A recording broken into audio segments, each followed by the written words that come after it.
Hello, everyone. My name is Nancy Young. I'm a longtime member of Faith Lutheran Church and have recently been a member of the worship and music team.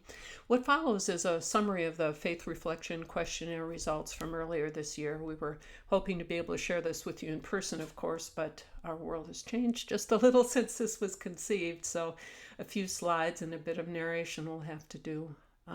I'll move through the material quickly, but of course you can pause the video at any time if you'd like to review something in more detail. I'm also happy to answer any questions you might have about the methods or results. So pour yourself a cup of strong Lutheran coffee and let's get started. A little bit about background first.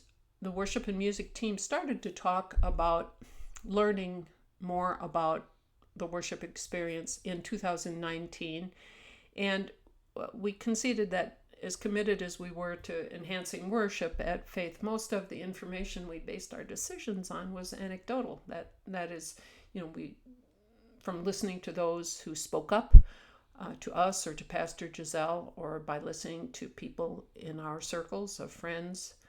That is a small sampling, though, of the total membership, so we decided to create an effort to try to get a little broader input, and a questionnaire seemed to be a good first step for that.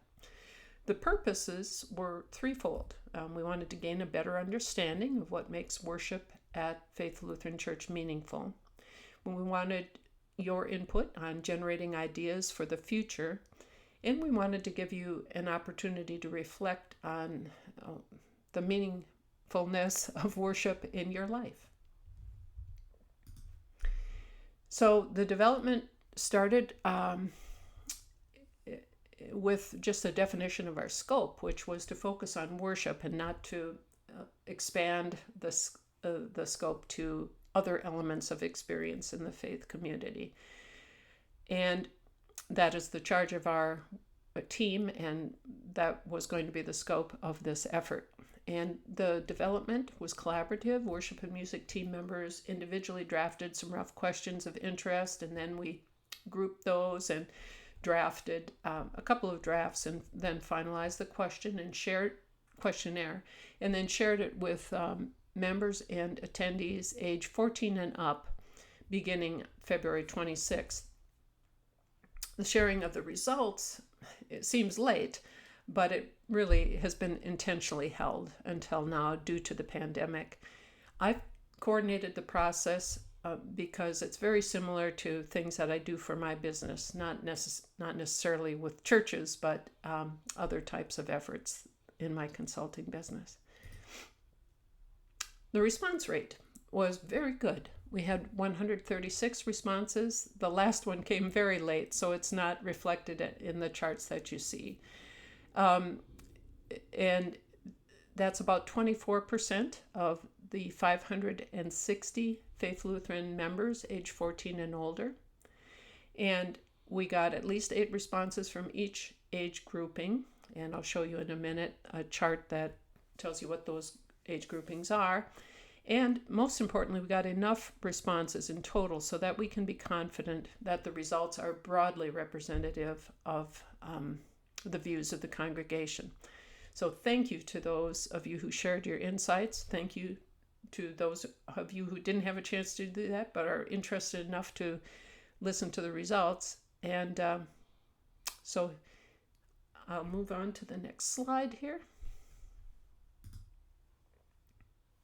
Here you see that 78% of the 118 respondents who answered this set of demographic questions were female. Yes, there were 136 responses overall, but not everybody answers every question, and there was a little bit of drop off on this. So majority of respondents were female. You see in the pie chart below that most respondents were over the age of 40. Chart on the right shows you what people designated as the life stage that best described them currently. And a small majority were retired, but there are also several students, people working full-time, part-time, etc. The questionnaire was organized by topics, I guess, and one of them was your relationship with Faith Lutheran Church. And I should note here that a lot of the questions in the questionnaire were fairly easy to quantify, but others were open-ended and needed to be coded to discover themes. So similar responses you group together and designate that as a theme. And this is a common practice in social science research. So you'll know how we drew some of the conclusions that we did. Another question we asked was how often people, the respondents, attended faith in a typical month. And here in this pie chart, you see that. I'll give you a moment to look at it. But the main point is 80% of the respondents attended 2 times or more in a typical month. The next question asked how much time the respondents volunteered at Faith Lutheran in a typical month. Of course, this doesn't include community volunteering, just volunteering at church. And again, 81% of the respondents do volunteer at Faith in a typical month. And you can see kind of the breakdown of the number of hours of volunteering, everything from less than an hour to more than 10 hours.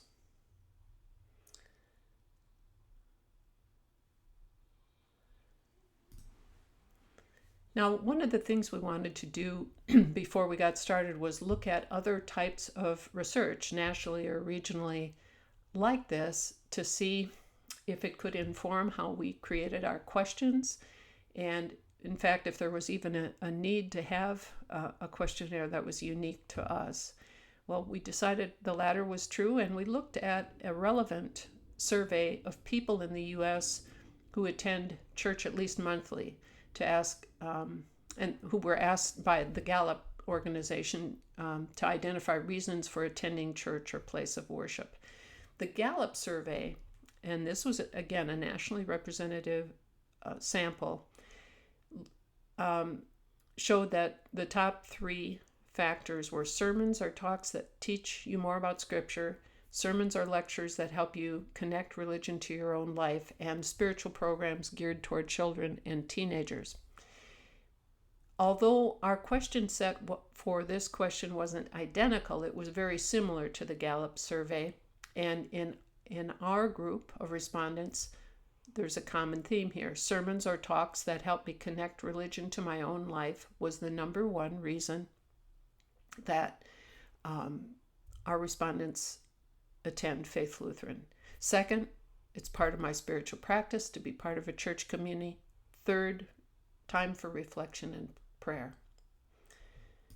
Now, this slide shows you the total breakdown of the 135 responses, so you can see past just the top 3. The top 3 are the ones I just talked about: participating in or listening to music. About 34% of people identified that as part of the top 3.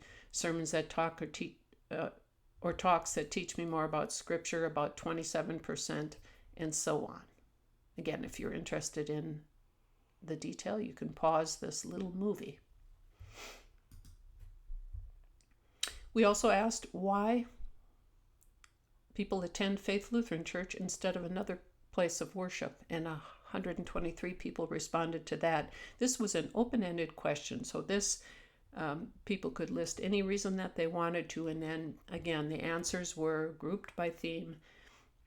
Take a moment to look at those responses that are starred, especially because they were the ones that were most predominant, mentioned more than 15 times.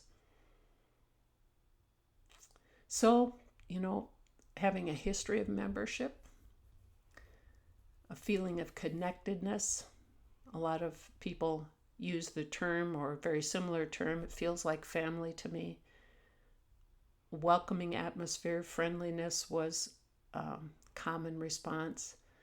Inclusive messaging, ELCA affiliation, and then a pastor was mentioned specifically as a positive.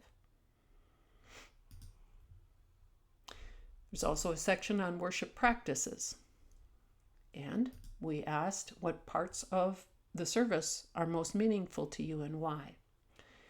Again, the sermon, and this was a really strong finding. Again, the sermon, 87 of the respondents mentioned that in this open-ended question. 65 people identified music and singing. And again, you could note a number of different things. So these numbers, 85, 65, etc., don't total the number of respondents because one respondent could list more than one factor. And then we said, currently Faith Lutheran offers two major types of Sunday services, traditional liturgical and contemporary praise band. How receptive are you to exploring additional types of worship offerings? And you can see the detail here, but the finding overall is that 70% of respondents are at least somewhat open to new worship styles. Along those lines, we also asked, besides piano, band, and organ, are there other ways to do music that you'd like to see us try? That's another open-ended question. We were looking for new ideas, and we offered in the actual written question, for example, dance. And maybe the power of suggestion caused that to come up, but certainly, those who mentioned dance were open to that. Other genres of music, including 4 specific requests or suggestions for gospel. And you can see the other things that were mentioned. Then we asked, is there a particular worship service or group of worship services here that you recall as being especially meaningful to you? And the most predominant responses were Christmas, the Lenten Holden evening prayer service, and the youth services.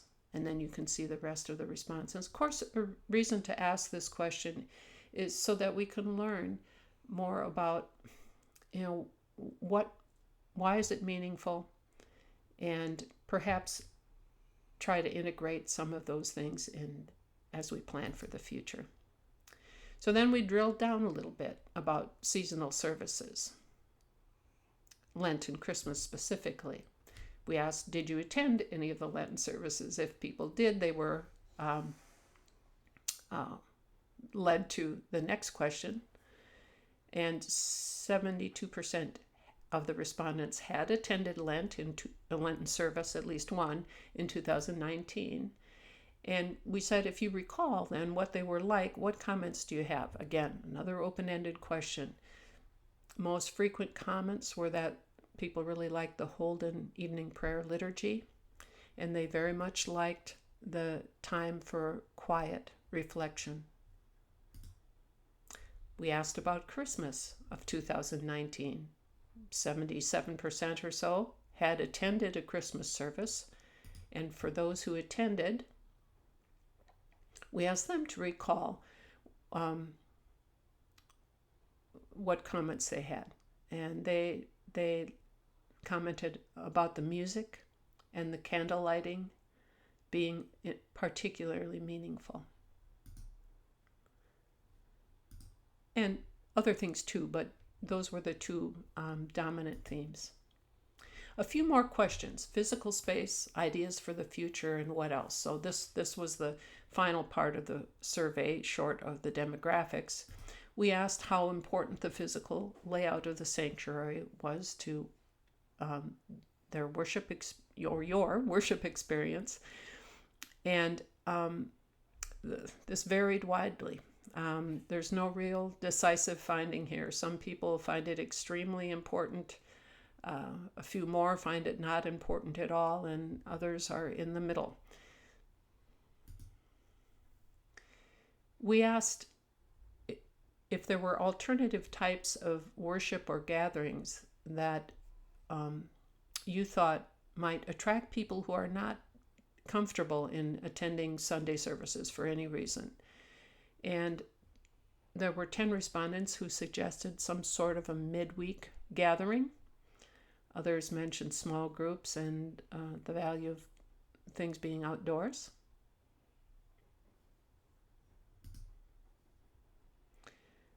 We also asked if there was one worship practice that you all wish we did at Faith Lutheran that we don't currently do. What is it and how did you learn about it? There weren't too many responses to this, but there were some mini themes, if you can even call them that. There were really at least 2 responses that indicated song sheets for the contemporary service might be nice, an ability to request hymns and songs, kneeling, gospel music again. Again, these are not strong findings, just some suggestions that you all had. And then we finally asked to share any other suggestions for enhancing worship. And you see in front of you, there was some comments about timing of service, some not wanting them to go as long, some not as short. There were some people who encouraged us to consider alternatives to the current, Sunday only service. That's my dog, folks. Sorry. So what did we learn and what now? I just wanted to summarize a few highlights as I see them. You may have additional insights, and that's fine. First, people are interested in sharing their opinions, and that's encouraging. Number 2, to underscore the most dominant reasons for attending our sermons, continuing one's spiritual practice and reflection and prayer within our congregation, that is. Why people chose Faith Lutheran, mostly personal or family history, the friendliness of the congregation, the sense of connection, the messaging. Again, there are other things that were mentioned, but we're trying to look at highlights here. Pastoral leadership was affirmed in many responses. No one was asked to comment on our pastor, so that is yet a finding, and a positive one. Parts of the service with greatest meaning: sermons, and second to that, music and singing. A large majority of people are receptive to additional new worship styles, and not to replace what we have, but just openness to some experimentation there. We learned what types of services are most memorable for the respondents and why, and how can we apply those in the future. A few ideas for new ways to gather in person surfaced. We'd like more, so we remain very open to that. And of course, the elephant in the room is we've had some special challenges in 2020. We're presently not able to gather in large groups, but not all insights from this survey need to be applicable to in-person gatherings only. The insights are still useful. Our church is not a building after all. And it's certainly a challenge for us all to look at these insights and ask, how can we apply them in this new reality? For example, inspiring sermons are still applicable to our lives and are still so important to us. How can we continue to assure that they're received? Friendliness doesn't just apply to when we see someone in the pews. How can we extend that friendliness in the best ways during these periods of relative isolation? How can we continue to project messages of inclusiveness, even now when we're all separated? And finally, Pastor Giselle has mentioned this more than once. How do we use this time and these insights to kind of recalibrate so that when we can gather again in person, worship is even more creative and more meaningful? This is our challenge. So thank you all who responded to the survey and who have stuck with this little presentation to the end. God's peace to you all, and thank you.